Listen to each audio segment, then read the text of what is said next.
might get an apple dumpling gang, though, so we'll move on. So Henry Limpet walks home, picking up a few fish along the way at the local pet shop, which his wife specifically told him not to. He arrives home where the lights are turned off, and his friend George, played by Jack Weston, surprises him while hiding behind the front door. George is donned in his Navy attire, showing off to Henry. Henry gives a forlonging look as he desires to be in the war and to give his time to the effort across the pond. But sadly, that isn't the case here. He's stuck at home with a wife who feels neglected by a fish lover of a man. Henry's wife, Bessie, walks in dressed to the hilt with her face dolled up for the special occasion. George is home! It's a miracle!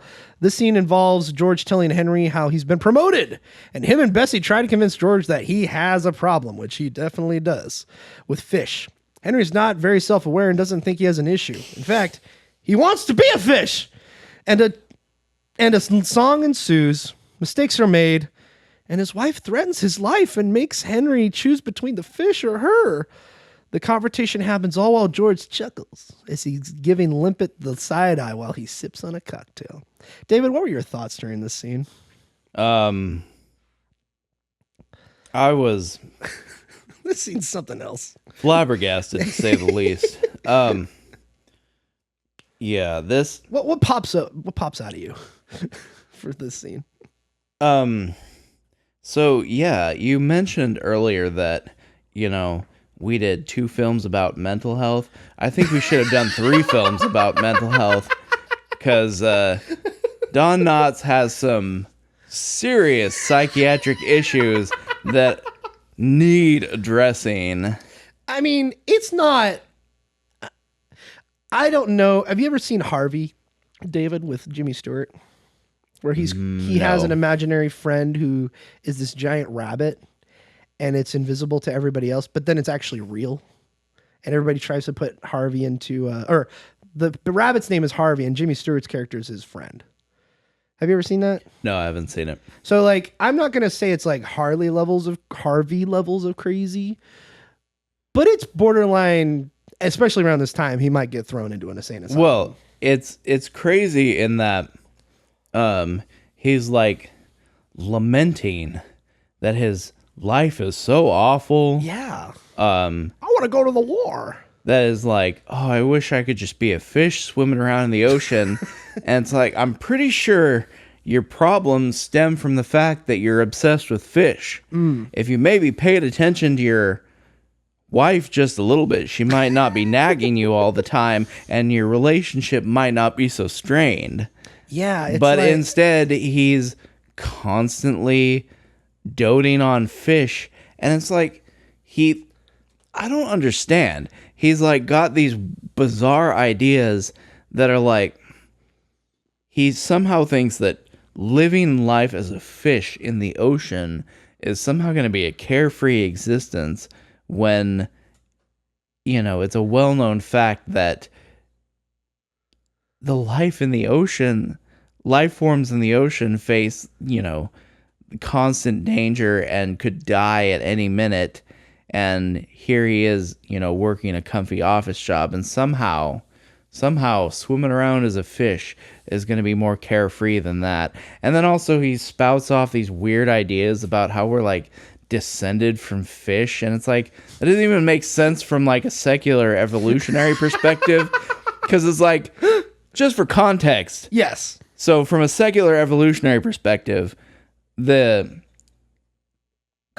last common ancestor between us and our closest relatives in the animal kingdom, that is chimps and bonobos. Yeah, bonobos.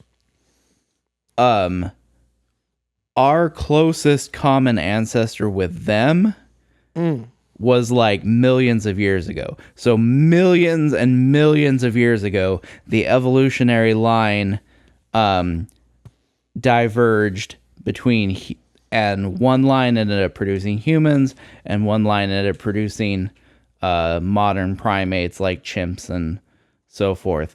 And so the last common ancestor between men and fish not only predates that, it predates the existence of mammals entirely. Yeah. So there's no possible way you could say that we're descended from fish in any meaningful sense. And yet he somehow believes this.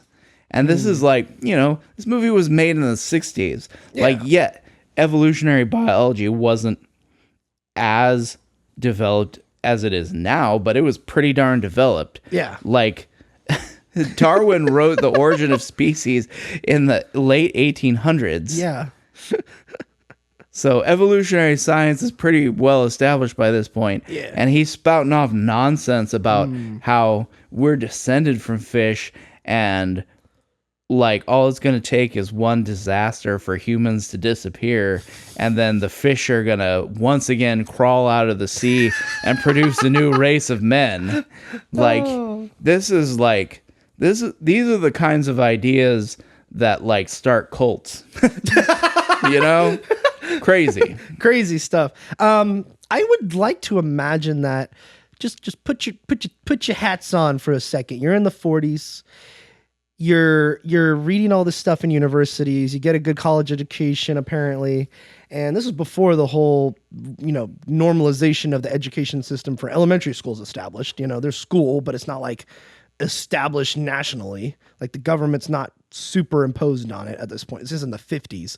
So you have he's probably a student of what's it called? Darwin. He's probably a student of that kind of theory, of evolutionary theory. But then, David, picture this. He's going to universities. He's going to lectures. He's going to all these people that have different crazy ideas about what evolution could also be and branching off of evolution and what could also happen and all this kind of stuff.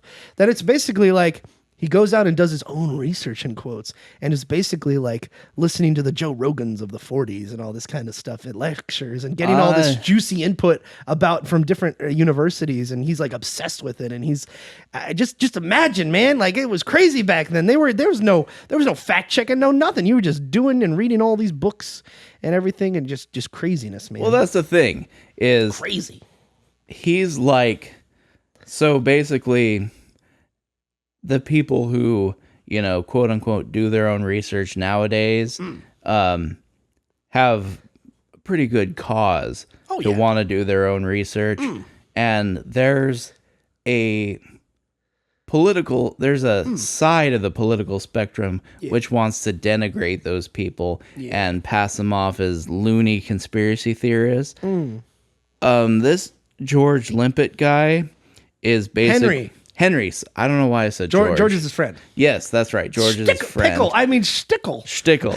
Yeah. So this Henry Limbit guy is essentially the kind of conspiracy nut that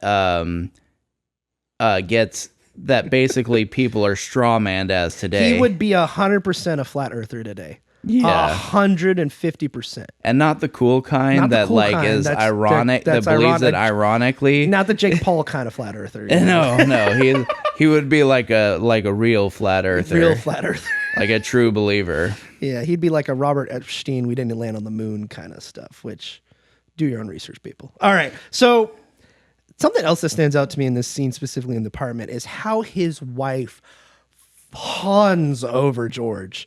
Like, holy crap, David. This scene, all kinds of cheating behind the limpet. They're doing it, David. Like, they're doing the nasty. Well, I don't know if they're doing it. I think so. I'm behind that theory. Not evolution, but behind this theory. I don't know if they were doing it, but they were. She is very excited he's back. They were making the... They were making the preparations for doing it. Yeah. Like they were essentially just waiting for Henry to be taken out of the way somehow.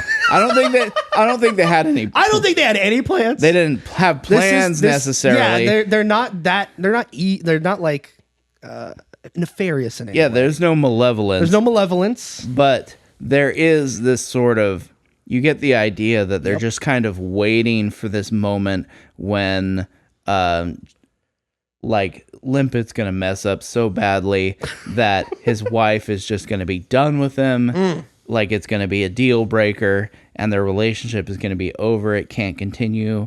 And then George is going to swoop in and be the hero, you know. And don't get me wrong, a guy in uniform, very handsome, very demure, as the kids say nowadays. But let me tell you, like, That's let what me they tell say. you, the looks that she's given George, the looks that he gives everybody in this scene, and also the one aspect I find great in this is that even though there's like, yeah, they're definitely thinking about it.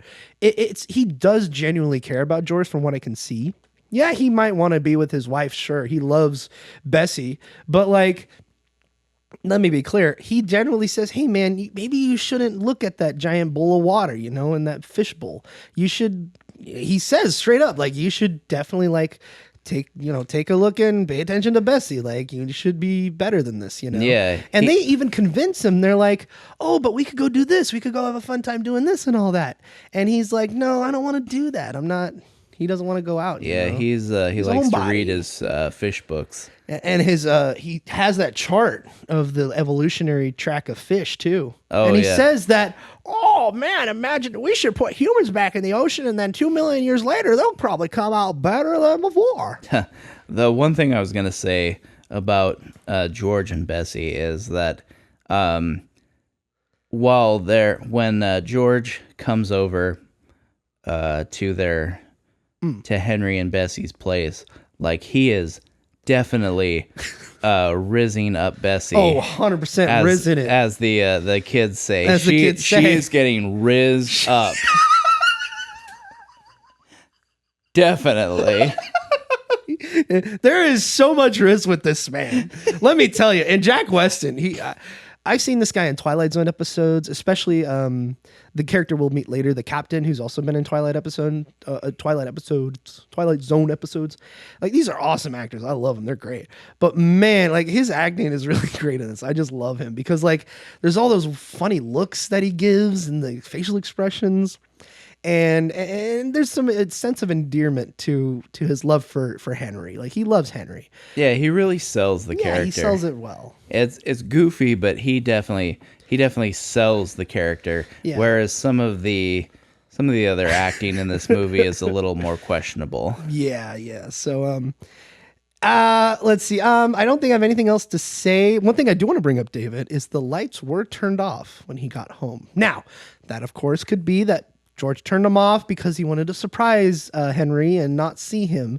Yeah. You know, that makes sense. That's the That's the expectation, but the lights were off, and I just want to bring it up because it's a theory. Like I said. A Stickle theory. Like I said, Bessie was getting rizzed up for sure, but I don't think they were actually doing it behind He could be a ladies' Henry's man. back. He's definitely, he's a Navy guy in the 40s. He's got some panache. He's got some riz, as the kids say. He's definitely a ladies' man for sure. But it's like, I mean, he might not even be a ladies' man in general. Yeah. But he's charismatic for sure. Yeah, he's charismatic. But yeah. the connection and that he and this guy's cool. Bessie have is definitely a thing. Like, Bessie is into him. Yeah, she is into George. So, all right. So moving on.